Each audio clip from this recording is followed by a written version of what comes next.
Jadi pemrograman adalah proses untuk menerjemahkan logika berpikir menjadi langkah-langkah atau proses yang dapat dijalankan oleh komputer.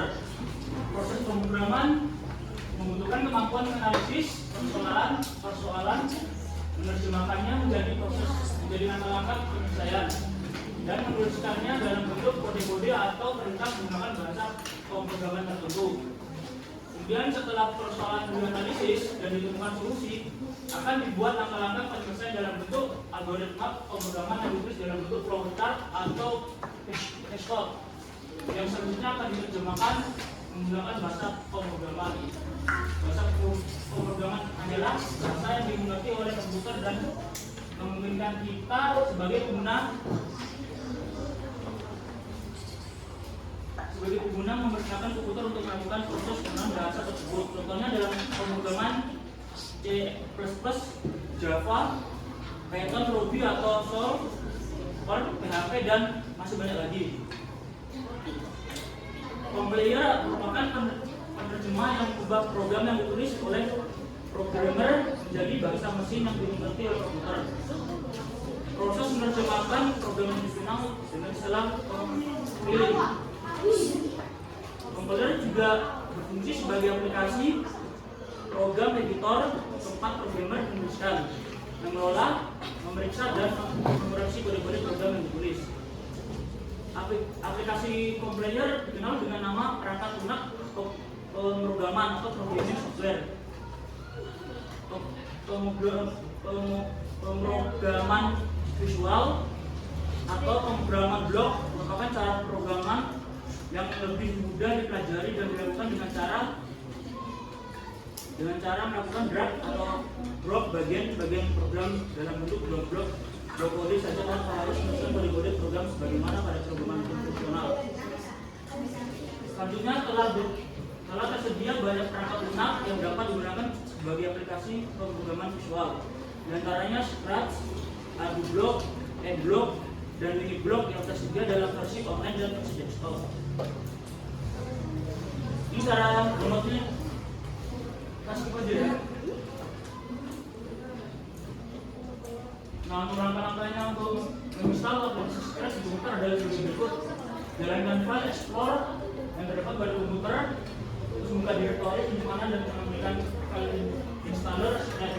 Yang kedua, bukalah direktori tempat installer yang telah di-download ditempatkan. Terus yang ketiga, klik file installer tersebut, kemudian proses akan dijalankan. Yang keempat, tunggu sampai proses selesai. Setelah proses instalasi selesai, Scratch secara otomatis akan dijalankan. Yang ketiga, mengenal lingkungan kerja Scratch. Jendela Scratch dibagi menjadi beberapa bagian yang disebut dengan pane. Bagian atas Scratch terdapat toolbar yang mempunyai tombol untuk memilih bahasa. Serta terdapat menu file, edit, dan tutorial. Bagian bawah terdapat tab bar yang terdiri dari atas tab code, kode, customers, dan source. Tombol go and stop serta 3 tombol pengaturan jendela. Bagian utama jendela dibagi menjadi beberapa pane, yaitu paling kiri disebut palette, block atau block palette. Bagian tengah disebut script area, dan bagian paling kanan terdapat stack. Di dua stack terdapat split pane dan stack pane. Tapi tampilan jendela, script, dan bagian-bagiannya secara lebih jelas dapat dilihat pada slide berikutnya. Nah, ini gambar ya. Ada yang mengubah, tab bar, script area, split pane, stack pane, stack, pengaturan jendela, sama tombol go, tombol stop. Itu ada di halaman 199.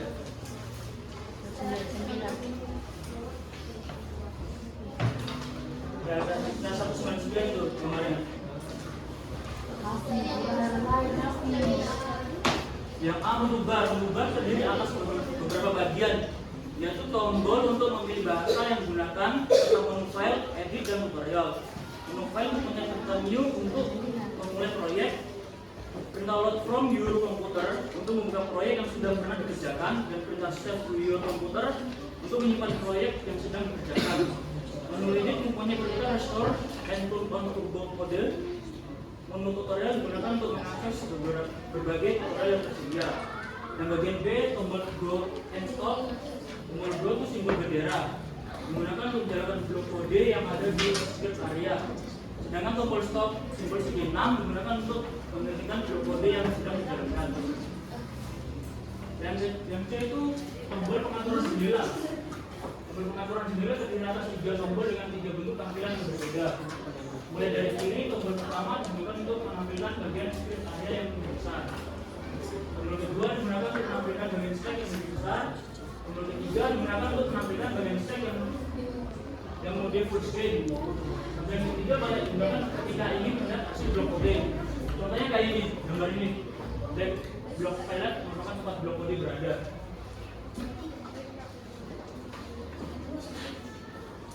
Yang bagian D, tag kode atau blok palette.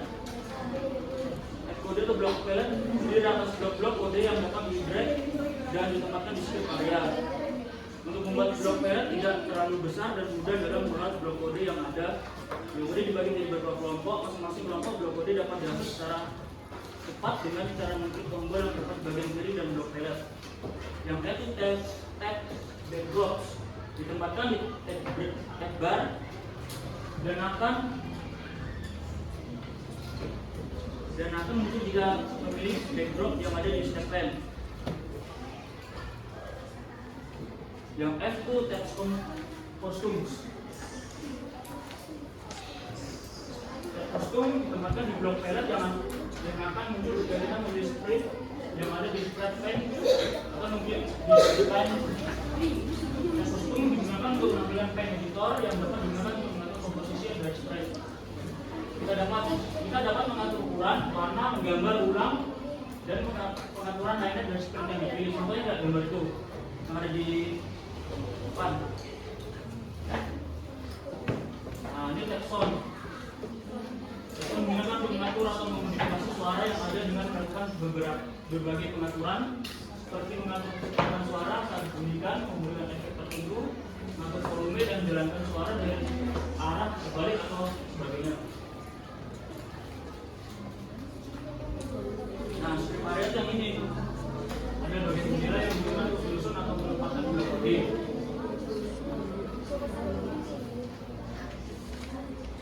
Nah, yang ini stack itu tadi bagian jendela yang digunakan untuk menunjukkan tampilan dari beberapa dari program seperti tampilan backdrop dan script, gerakan yang memiliki script dan dinamika dengan script lain.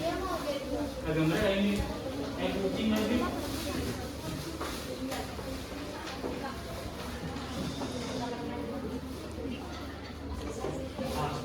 Dari step pen gambarnya kayak gitu.